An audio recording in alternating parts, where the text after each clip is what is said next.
Assalamualaikum warahmatullahi wabarakatuh. Jumpa lagi dengan saya, Titik Widayanti, dalam kompetensi mendongeng. Teman-teman, aku punya dongeng yang menarik nih. Kalian mau dengerin nggak? Paling dongengnya nggak menarik. Jangan ngomong begitu dulu dong.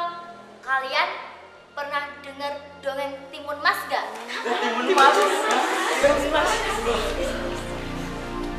Kalian mau dengerin nggak? Mau. Timun Mas. Timun Mas bersenandung kecil sambil menjemur pakaiannya yang baru dicucinya di sungai. Suaranya merdu dan bening didengar Mbok yang sedang merebus ubi di dapur. Mbok merenung sejenak. Ia tersadar bahwa Timun Emas telah tumbuh menjadi seorang gadis yang cantik dan jelita. Mbok teringat dengan janjinya bersama Buto Ijo.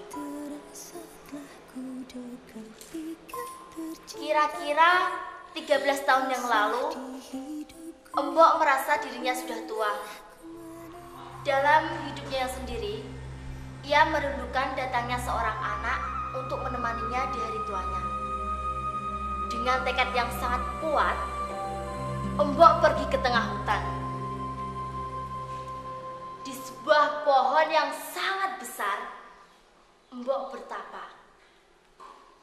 Setelah 40 hari 40 malam Mbok bertapa, Mbok dikagetkan dengan suara tawa yang menggelegar. Tapi Mbok tetap tenang hingga suara itu membentaknya. Hei, perempuan tua, bangun, bangun! Bentak Buto Ijo. Mbok tetap tenang. Ia terus berdoa agar permohonannya dikabulkan. Suara gemuruh langkah Buto Ijo tak digerakannya. Buto Ijo geram hingga giginya gemeretak, tapi tak dihiraukannya juga. Buto Ijo sangat geram. Perempuan tua itu diangkat dan dihentakkan ke tanah.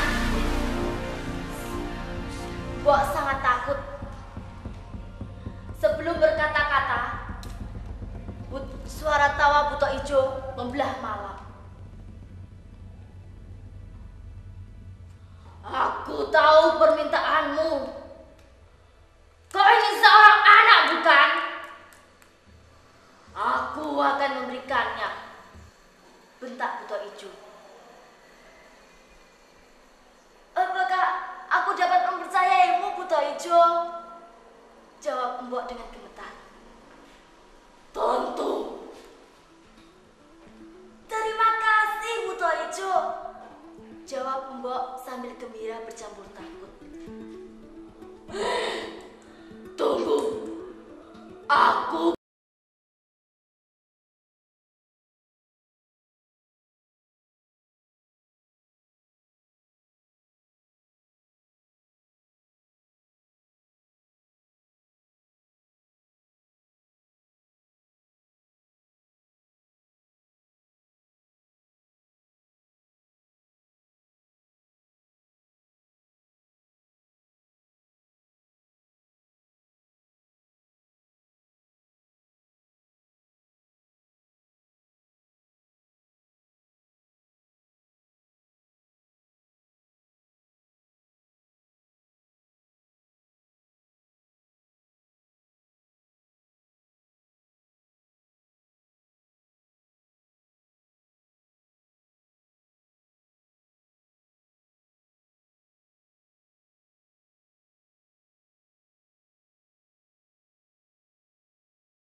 terlalu kecil untuk aku santap. Karena itu, aku titipkan kepadamu selama 13 tahun. 13 tahun. Ingat! Kata Buto Ijo sambil melangkah pergi.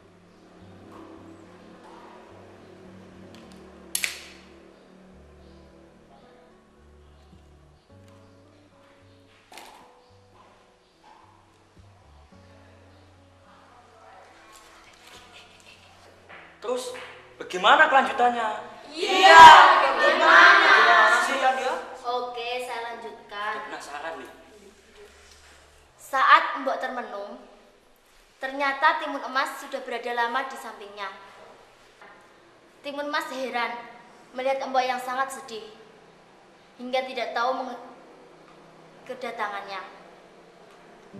Mbok, kok Mbok tampak sangat sedih? Kenapa, Mbok? Tanya Timun Emas dengan pelan-pelan, takut Mboknya kaget. Oh, sudah selesai kau mencuci, Nduk. Dengan siapa kau mencuci, Nduk? Jawab Mbok hendak mengalihkan pembicaraan. Dengan Mawar dan Melati, Mbok. Mbok belum menjawab pertanyaan saya loh, Mbok. Lanjut Timun Emas. Mbok kelihatan sangat bingung. Ia berjalan menuju divan tua yang biasanya digunakan buat tidur bersama Timun Emas. Wajahnya menunduk. Tapi terlihat oleh Timun Emas, Mbok sedang berpikir keras. Beberapa guratan tua telah mengeras di dahinya. Dan 2 anak sungai telah mengalir membelah pipinya. Kemudian dituturkan kisah pertemuannya bersama Buto Ijo 13 tahun yang lalu. Setelah bercerita, Mbok memberikan bungkusan kepada Timun Emas. Ternyata di dalam bungkusan itu terdapat biji mentimun, jarum, garam, dan terasi.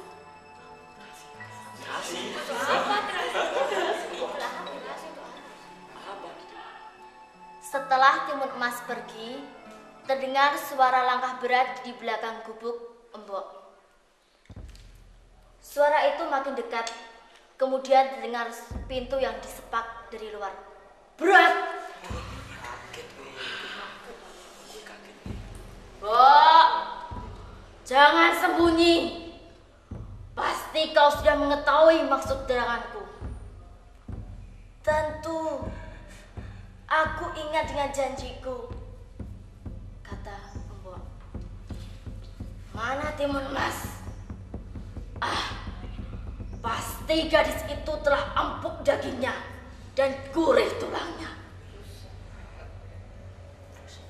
Jawab Buto Ijo. Maaf, Buto Ijo. Ada apa? Bentak Buto Ijo. Timun Emas pergi ke hutan mencari kayu bakar. Lanjut Mbok. Buto Ijo kemudian membalikkan arah menuju ke hutan.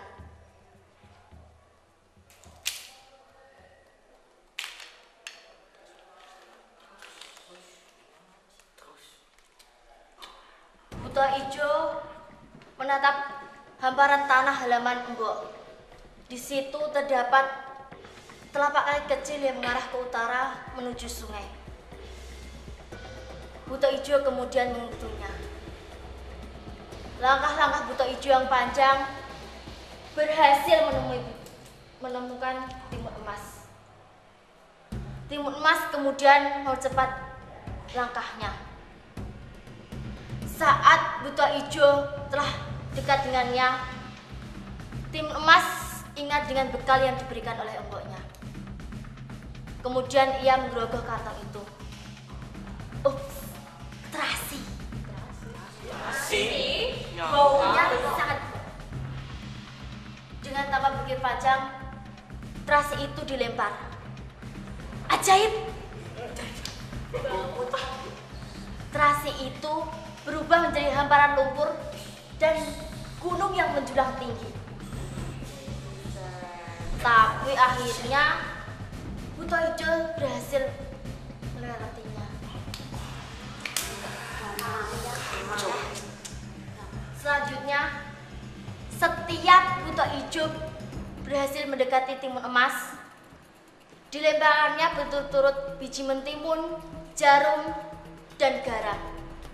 Saat garam dilempar, berubah menjadi lautan yang luas dengan ombak-ombak yang kuat dan panas.